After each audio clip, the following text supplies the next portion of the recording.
Like teaching is hard and this is also happening to you. So over and over again, that's what I'm seeing. That's the feedback that I'm receiving, is that people are experiencing racial battle fatigue and they just don't have the language to say that's what it is.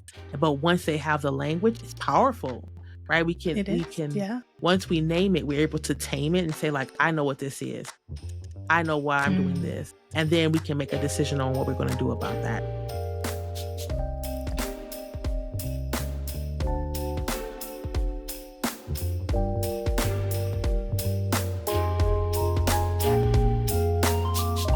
Welcome to Conscious Pathways, the podcast where we explore the intersection of education and social justice through transformative conversations.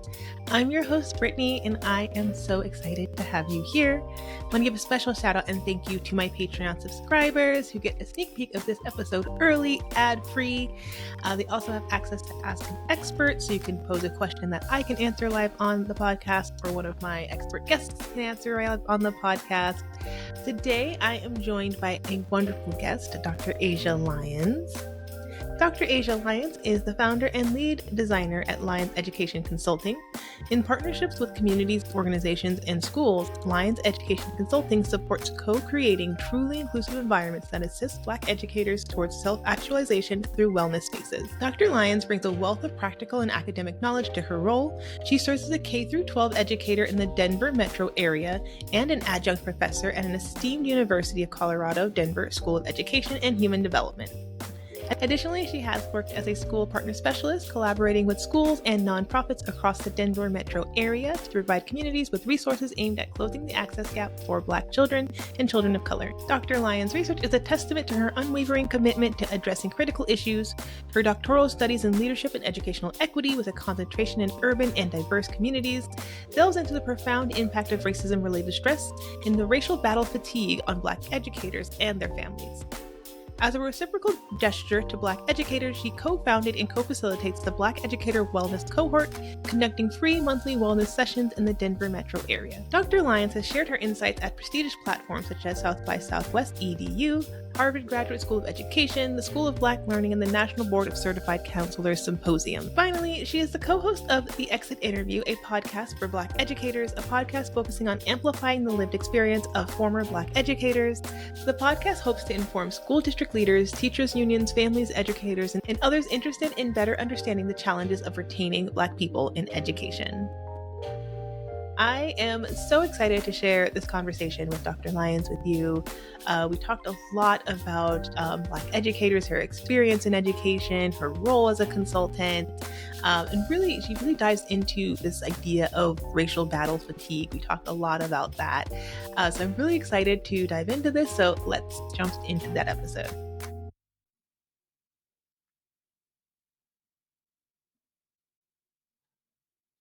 Yeah, thank you for inviting me to be in your podcast. I'm super excited.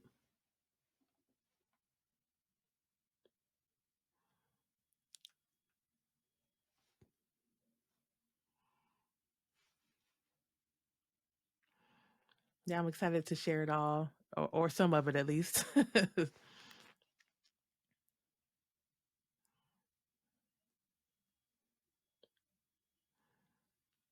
Yeah, so long story-ish.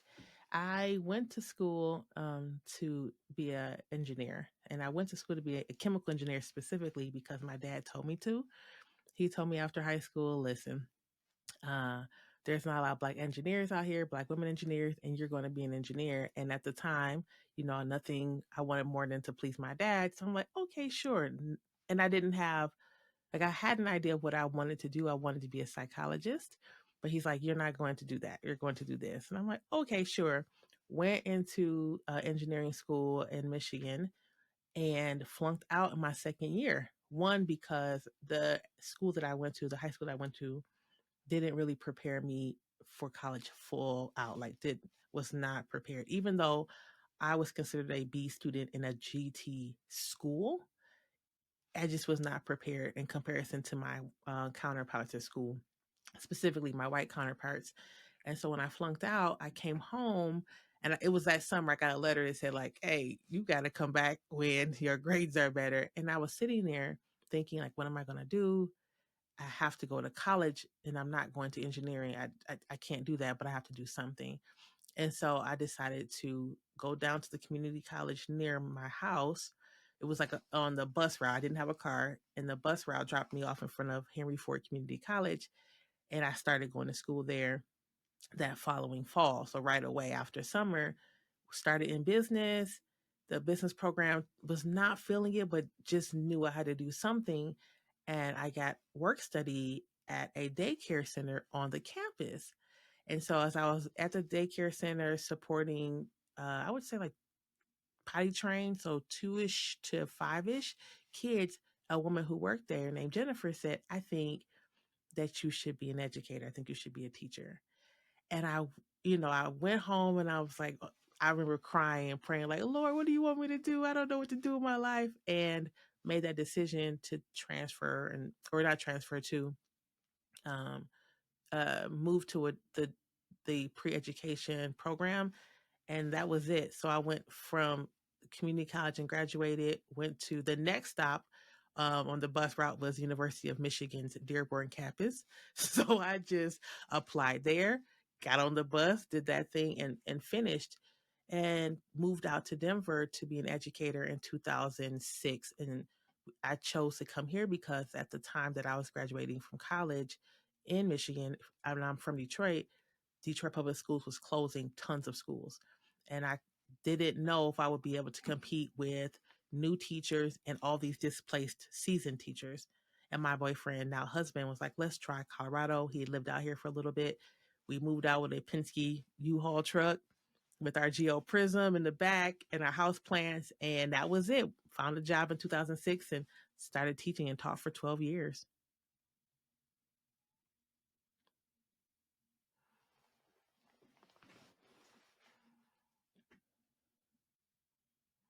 Yeah.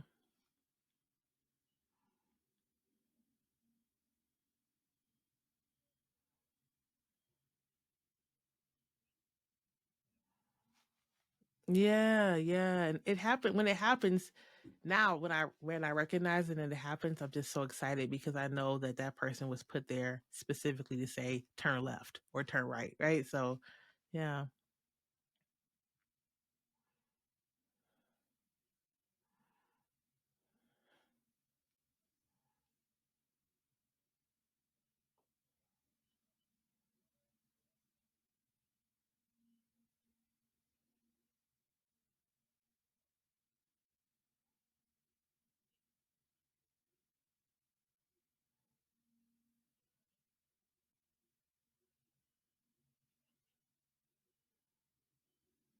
Mhm. Mhm.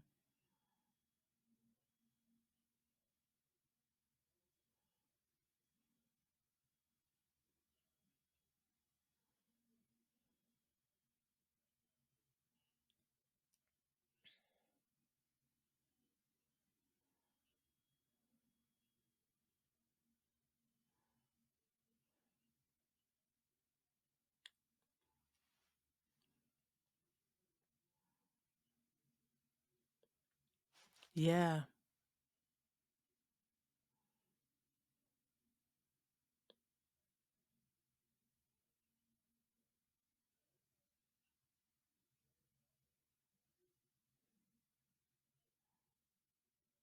Mhm. Yeah, I agree.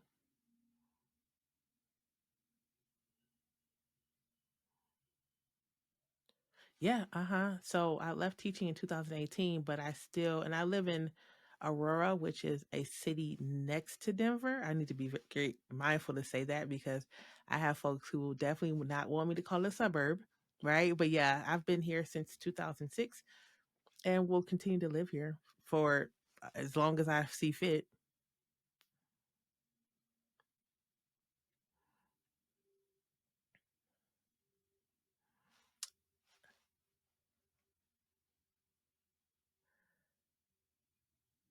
Yeah, that's a goal one day. Yeah, yeah. No, and I sometimes I call Colorado the state of Denver because there's only like Denver is the major city and then everything else around it. So, and we are 100% landlocked. It takes a few hours just to get to Denver from the border, like 3 or 4 hours. from when you once you hit a border. Yeah, and so that can be challenging for folks. And there's no like quick road trip out the state. You have to be very intentional. Like if you want to go to Salt Lake City, it's 8 hours. So every place is not close, and that is what it is. Mm-hmm.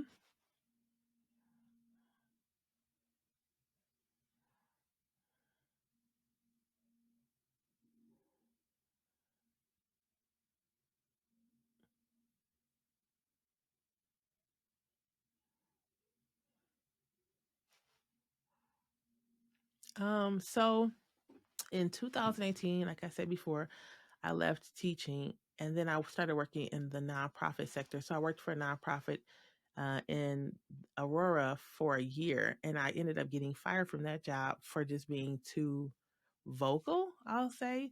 And so I was, yeah, a lot of us have been there. And I'm always really conscious to tell people that I was fired from my job because there should be no shame, right? People get really feel some kind of way about saying they've been fired from a place for advocating.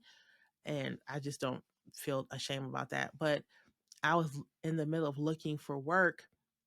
And I hadn't decided was I going to go back to teaching or not. And I was pretty sure I wasn't going to go back. But then I had someone say to me, like, hey, while you're looking for work, can you support my nonprofit by going into schools and helping the people I hire to be better educators? They weren't certified teachers and they needed help writing lesson plans and engaging with parents and things like that. And so I said, yeah, sure, I'll do that until I found a job. And about a month in, same situation happened. The same person said, you should go into consulting. You could do this full time.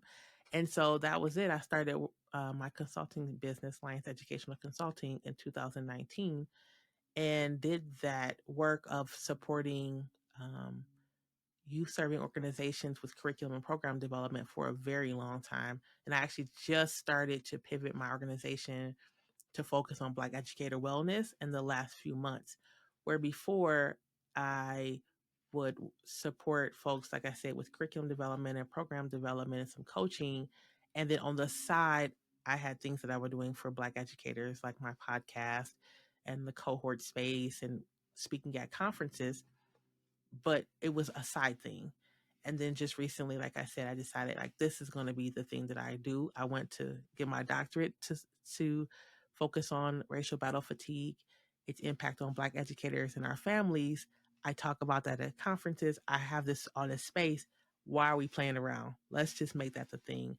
And so I still have my business and it's still there. Lyons Educational Consulting is there, but the work just looks totally different now.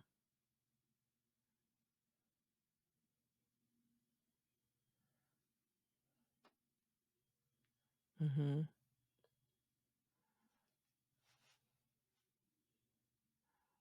Yeah. Yeah, yeah,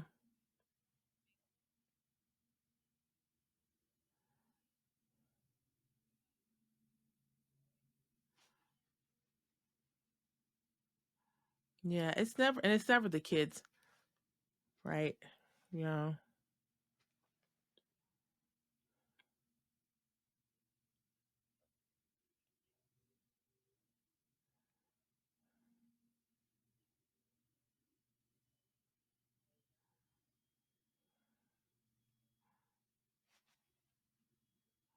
Mm-hmm. Yeah, for sure.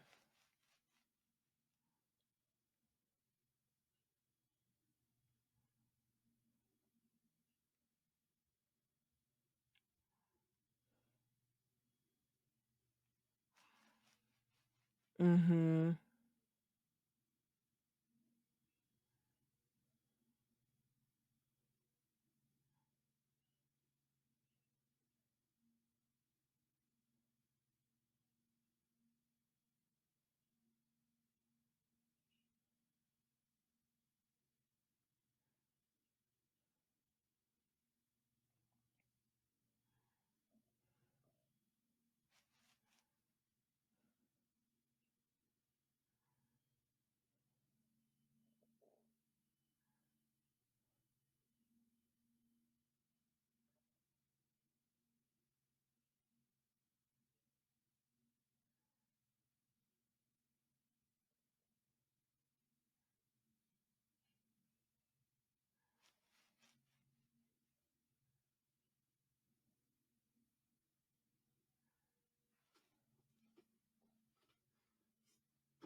Yeah.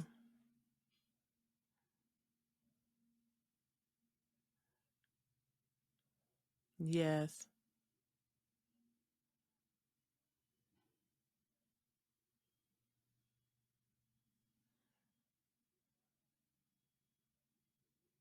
Thank you. Yeah. It's good work. Um and we're definitely planning to expand it. And right now, the free programming that we do is really in the Denver metro area, and we have fee for service, but the work it in any capacity is needed. In Denver, in Colorado specifically, we have less than 1,000 Black teachers, and so what does it mean to not necessarily be focused on retention, but if you're in a space teaching children as a Black educator, what does it mean to be well?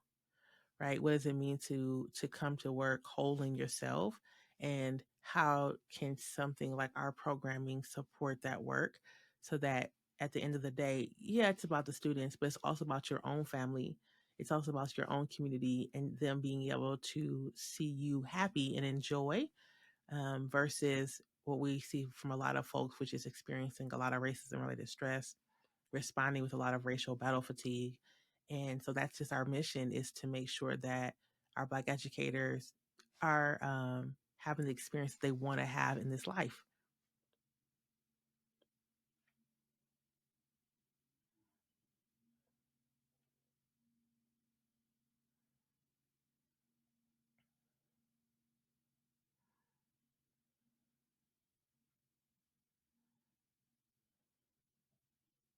Yeah, it's funny that you asked that question because I asked that question on my podcast. um, and yeah, oh no, it's good. It's good. Yeah, I think that what I think that folks should do versus what they are going to do is two different things. Everything that I'm gonna, if I had a list, we could say like, yes, that makes sense. Listen to Black educators, pay them better, respect their time, but they're not going to do that. Full stop. They're not going to do that. I'm not coming here with a revolutionary idea that no one's ever thought of. The books that I read are the same books that anyone else can read. The articles that I read, the work that I do, um, the people that I talk to, the stories, there's a theme across it. It is just that school systems, unions, districts, principals, colleagues of Black educators have no interest in supporting the well-being of Black educators, because if they were truly interested, they would have done it already. There's no secret sauce. There's not like this one thing that somebody can say that will convince you that Black people are human. Either you believe that or you do not.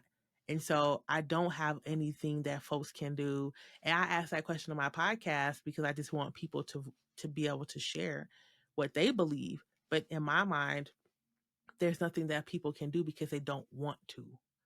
And that's it. They just don't want to. And until people want to because of some other reason that's beyond me, then nothing's going to change.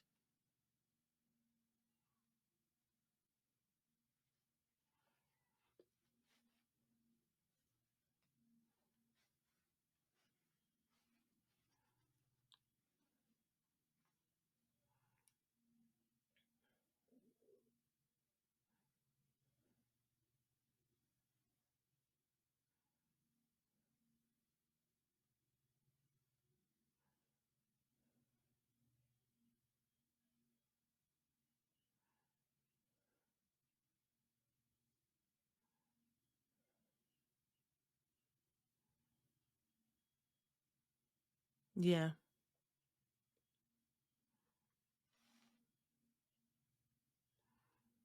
Right.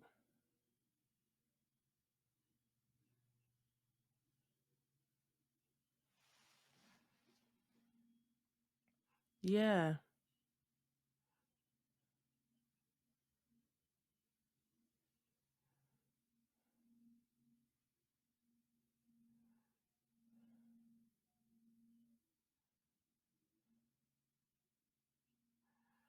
Yeah.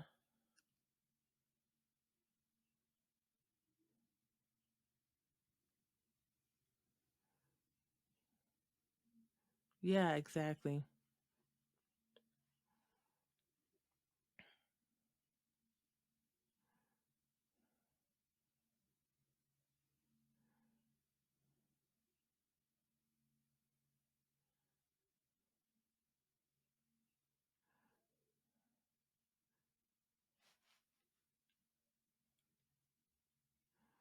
Yeah, exactly.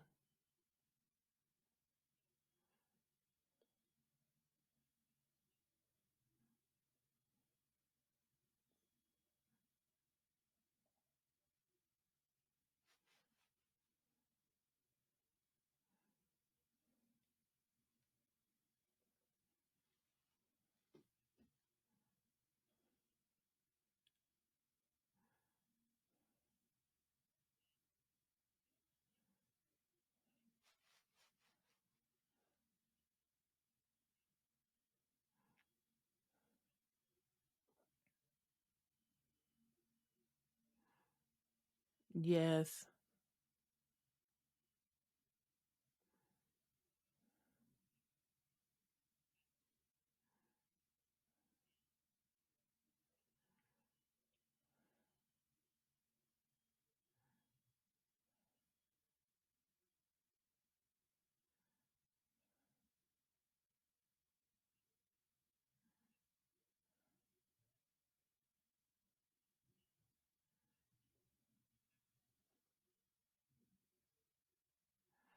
You know, 100%. And, people ask me too, like, well, the same question, like, what about the HR? What about equity departments? Do you help them? And that's someone else's lane of work, right? I, when I and my co-facilitator, we stand in front of Black educators and we do the work that we do. We don't have to start off trying to figure out, how do I convince you this thing is a thing? We're already down the road. They already like understand. Yes, I know I'm experiencing racism, and now what? Versus, what is bias? What is racism? What is prejudice? What is? And I don't. We don't have time for that, right? Let someone else give the presentation, do the TED talks. Let them do that work. And I've talked to a lot of my friends about this too. People, I have nothing against folks who do DEI work in a traditional sense because it's needed. I just can't imagine my life reading books and doing things with the mindset of, would this convince a white person I am human? If I read this book, what we should know about white women and this about white women, if I'm reading all these books about white women and all these books about how to convince whatever the situation, that means I've spent my life reading about someone else, right?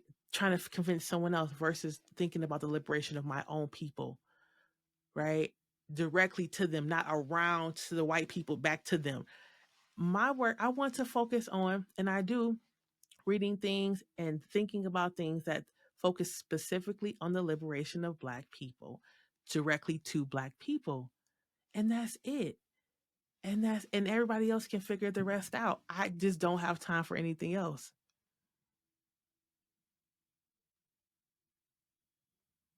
Yeah.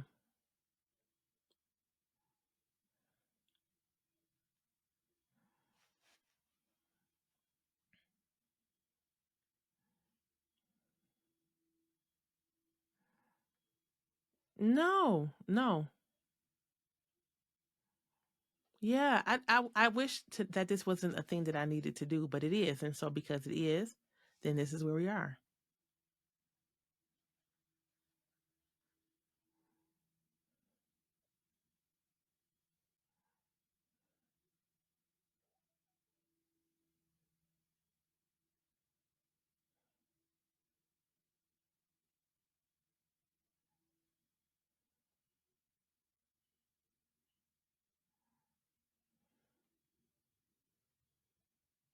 Mm-hmm.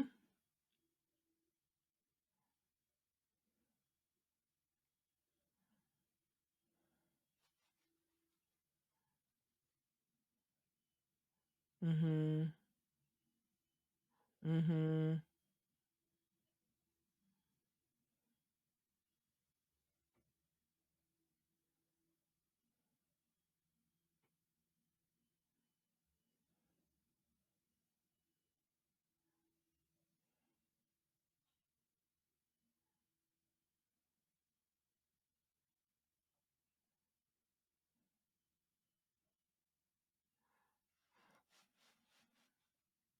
Yeah.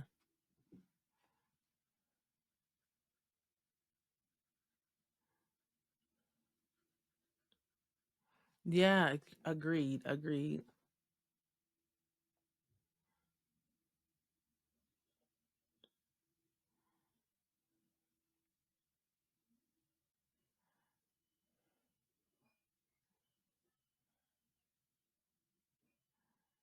Sure. Okay. So, one of the things, the findings are that Black educators that have spoken to, either when I was doing my dissertation research, in the cohort, at conferences, on my podcast, is that Black educators are experiencing what's called racial battle fatigue.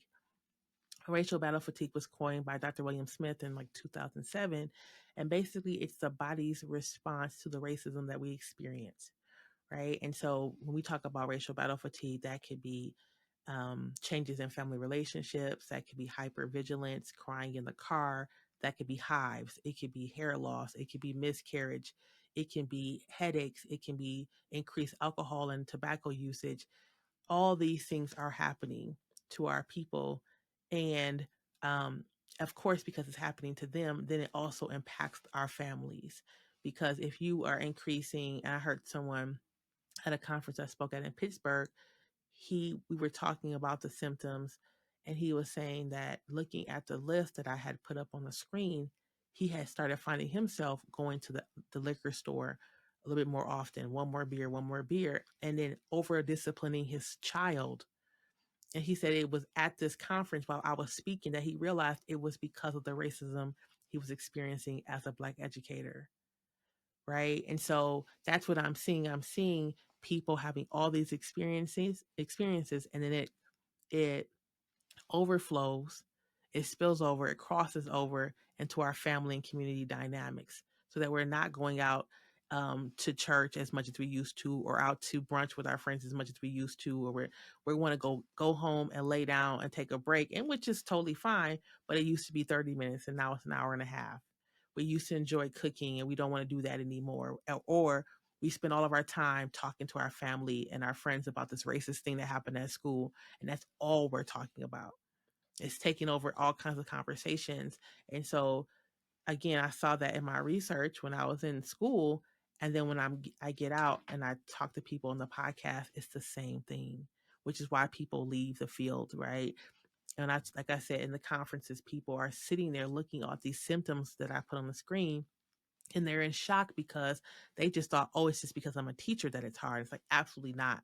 Teaching is hard, and this is also happening to you. So over and over again, that's what I'm seeing. That's the feedback that I'm receiving, is that people are experiencing racial battle fatigue, and they just don't have the language to say that's what it is.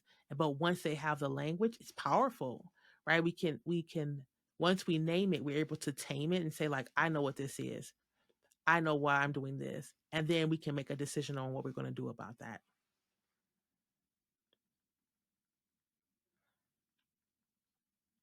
Mm-hmm.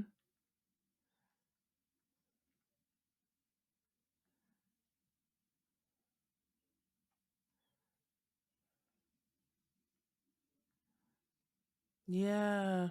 Yeah.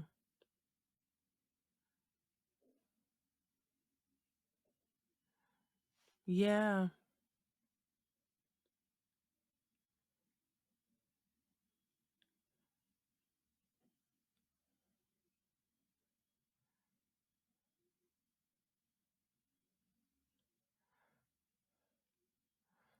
'Exactly.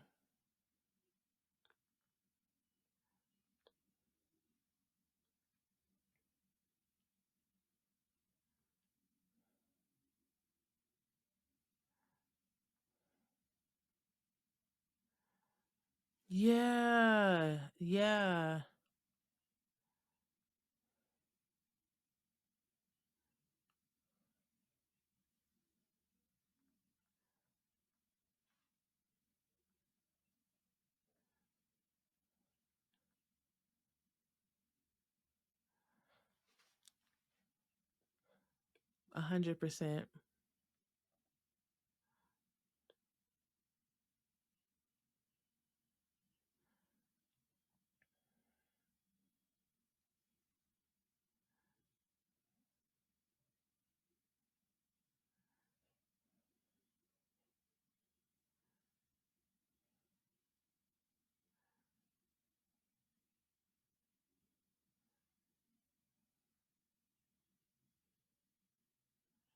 100%. Yeah. Or you, like I said earlier, you say, well, that's just what teaching is, right? And this is the thing that I think that when we talk about this with the audience is that teaching again is challenging, but there's this thick layer of racism on top of sexism and on top of homophobia. I acknowledge that too, but we're just talking about racism right now at this moment. So there's this thick layer of not having enough school funding, not having these things, but then also as a Black educator, seeing my Black students fall through the cracks or over disciplined, right? And these things are constantly happening. Or I'm always getting this parents or not parents, maybe parents too, but other teachers sending their kids in my class because I can handle them. That's all a part of the racial battle fatigue, right? And so when we go home and we take time away from the things that we love or love to do to process through racism, that's where the fatigue comes in. We're spending our time coping with racism that other folks, white folks specifically, do not have to contend with. And so that's the thing when we talk about the cohort. That's what we talk about. That's what we work through is how do we thrive and find joy and peace and not live in this space of constant racial battle fatigue and racism related stress.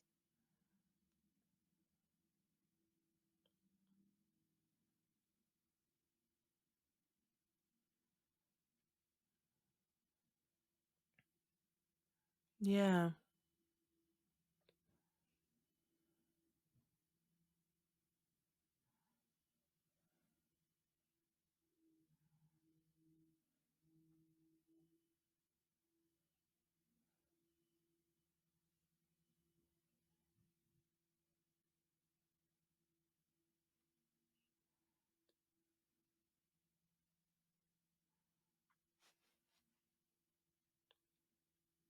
Mm-hmm.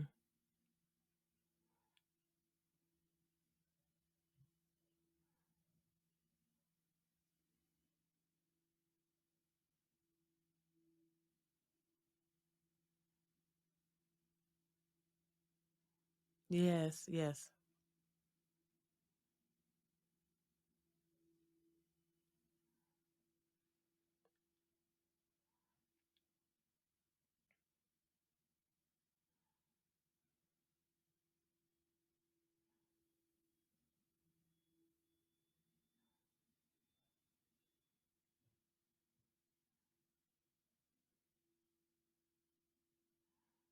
Yeah, that's a good question. So I'll give an example. I was talking to Delisa Evans. Shout out to Delisa, who is the executive director of the Black Educator Advocates Network in California, and she talked about specifically in California that the California Department of Education does not have data that they're sharing about the number of Black educators in the state. And so what she's working with her folks to do is to force them to make that information public. And those are the types of things that we need to do that don't cost money. Because that's the thing, like we don't have money for that. Just so that we can know where our people are to support our people and whatever that means. Right. And so that's a perfect example of something that can be done at the state level to make change, and that's an easy push if people are willing to do that work, right?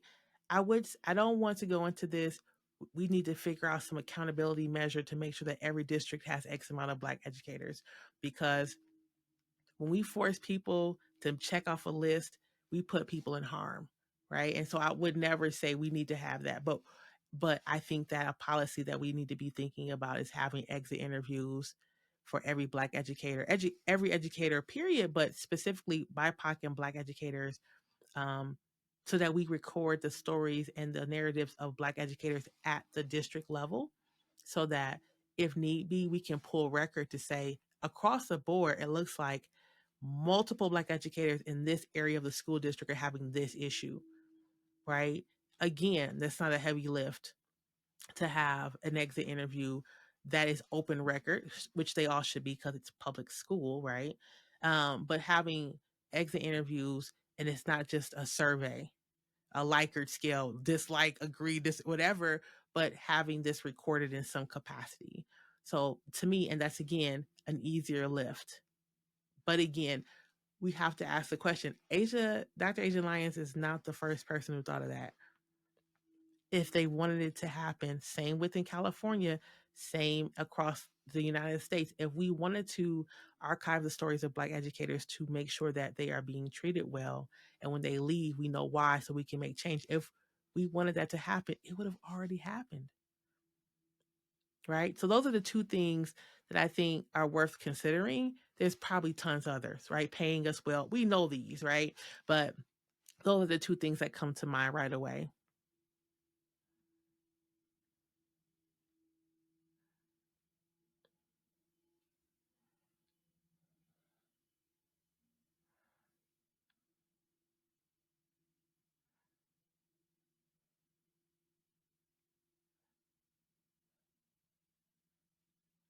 Yeah.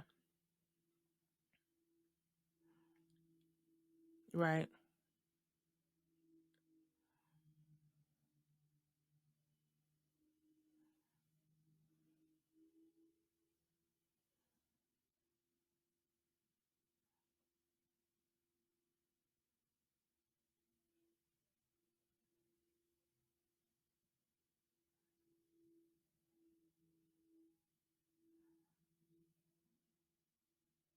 Yeah.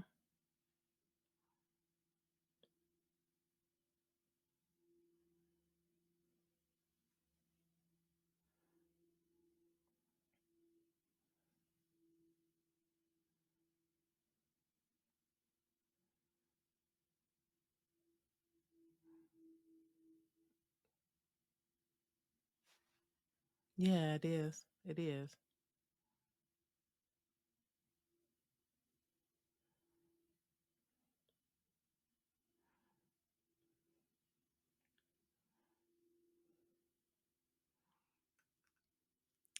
Listen, 100. First of all, 100% yes.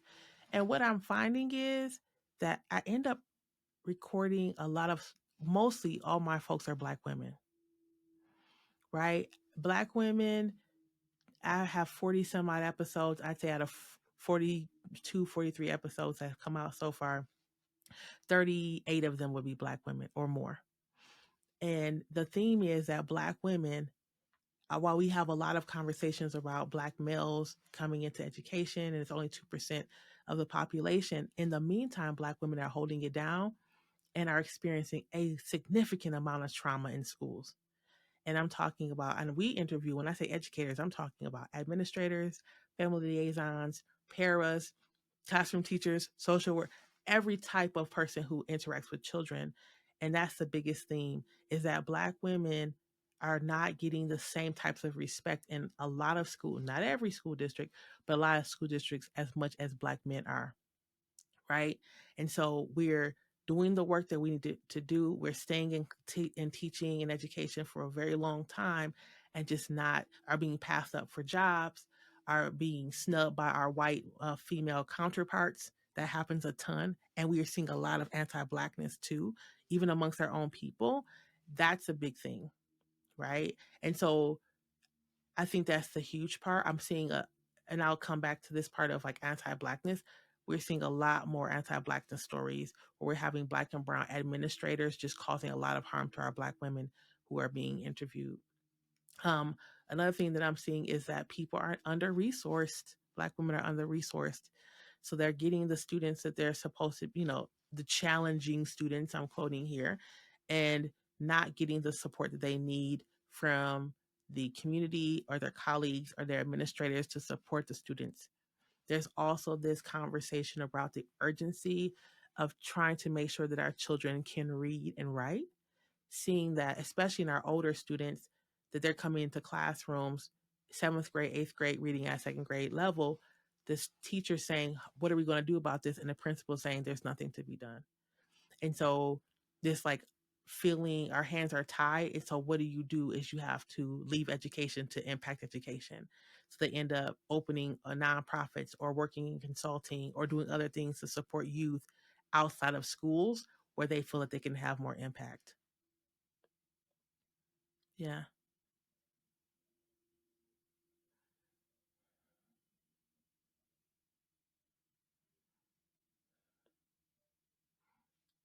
Yeah.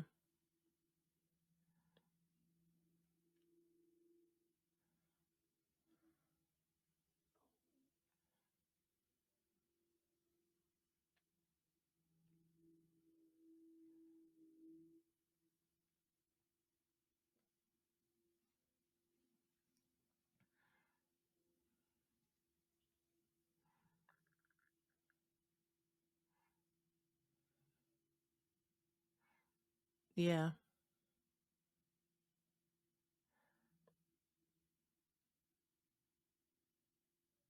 Yeah.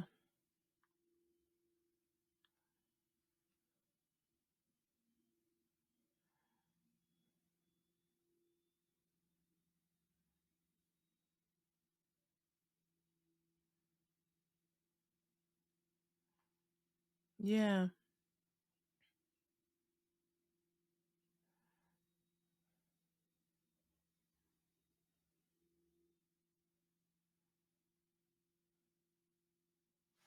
Yes.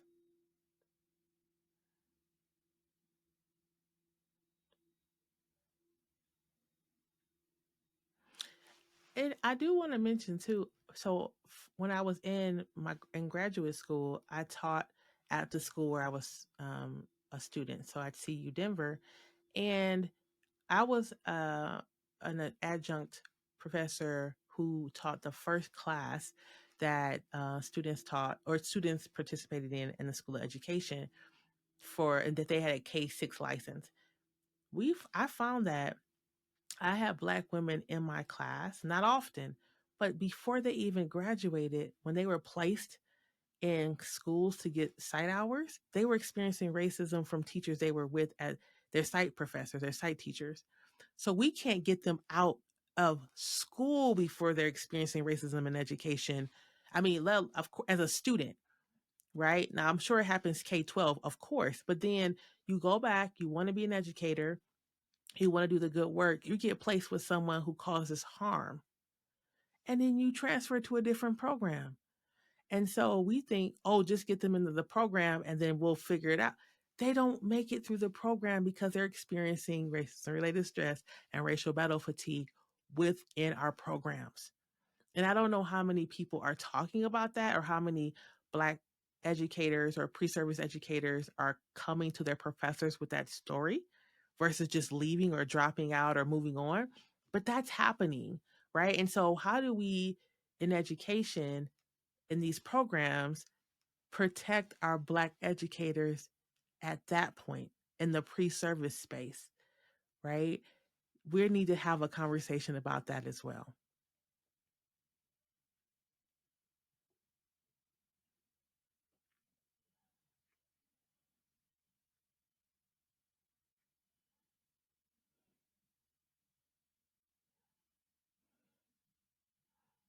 Prepare for racism, essentially. Yeah, because how do you sell somebody that? Like, how do you sell somebody like, here's some of this, and this is how you teach this, and this is how you deal with parent teacher conferences, and you're gonna experience racism. Not you, but you two are gonna experience racism. So how do we come?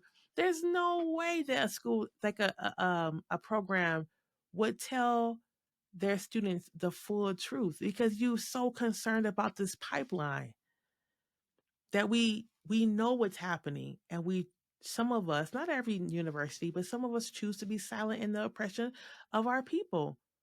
And I had to tell folks when they ask me like, is this I'm like, yes, you're going to experience racism in teaching. This is what it is now. You just had that happen to you yesterday, and you're going to keep experiencing it, and you have to make a decision about what you're going to do about that. That's your choice. Mm-hmm.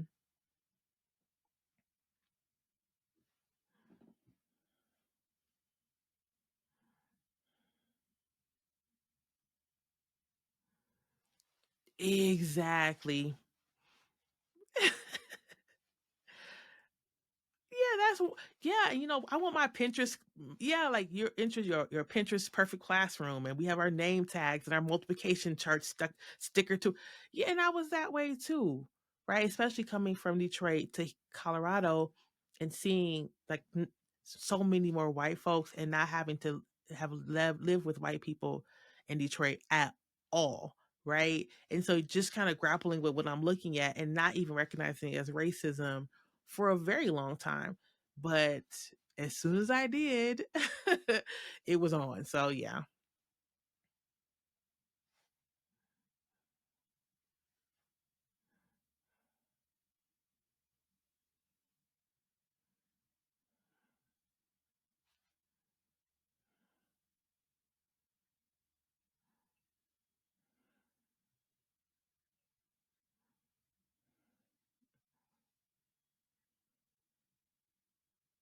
Mhm. Mhm.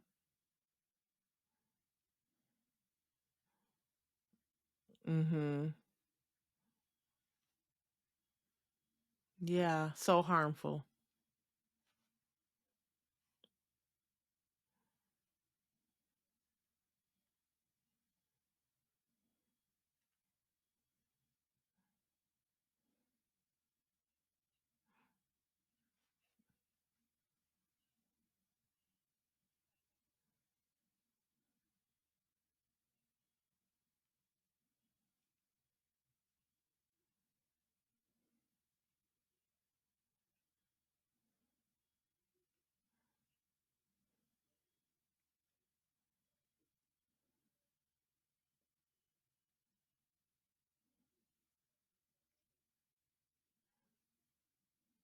Mhm.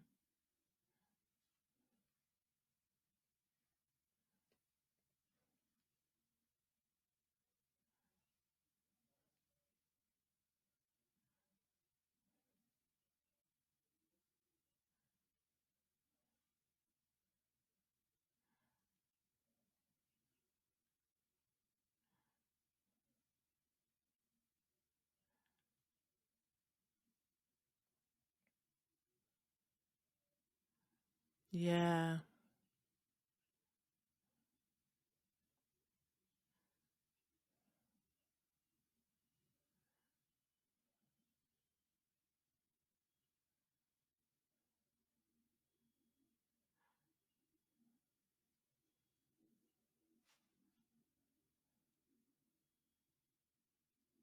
Yeah.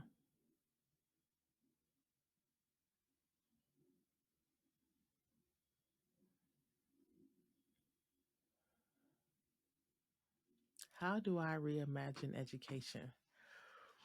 Hmm. I imagine education as a place for everyone.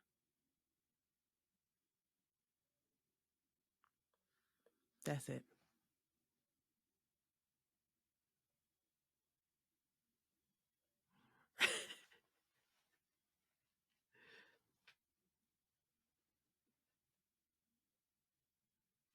Everyone belongs. That's it.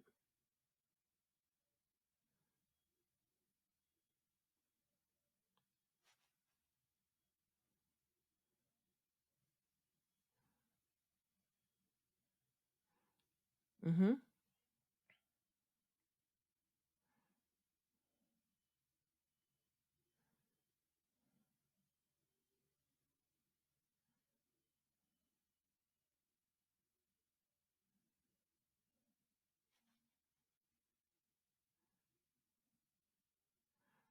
Or at least you and I are. I don't know about everybody. I don't want to lie, but I feel like some of us are. Some of us are. Yes, even on the like I said earlier, on the outskirts of education, the outskirts of schools, we have communities and organizations and individuals who are working towards that, and so they're doing great work. We're all doing great work.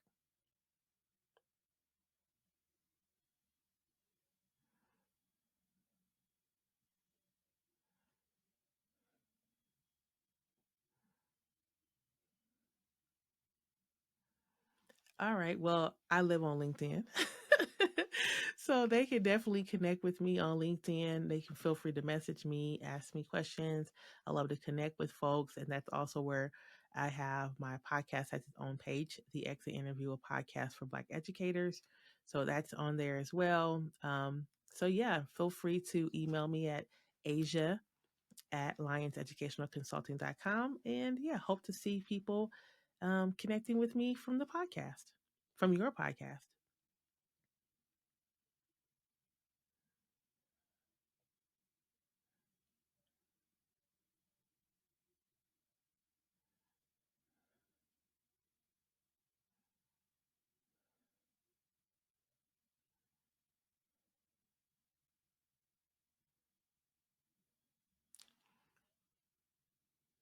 Oh, same, same. You too. Bye. Thank you so much for tuning in to Conscious Pathways. Don't forget, please like, follow, share, subscribe to Conscious Pathways wherever you get your podcasts. And don't forget to share or leave a rating or review. It really does help the podcast to grow and find more listeners just like you. If you want to keep in contact with me, you can follow Conscious Pathways on Instagram at conscious.pathways. That's also the same for TikTok and YouTube. If you want to see the video version of this podcast, you can follow me on YouTube. Just type in Conscious Pathways and I'll usually be the first result that you find on there. And until next time, don't forget to navigate your conscious journey with courage and kindness, and I'll see you there for more transformative conversations. Bye!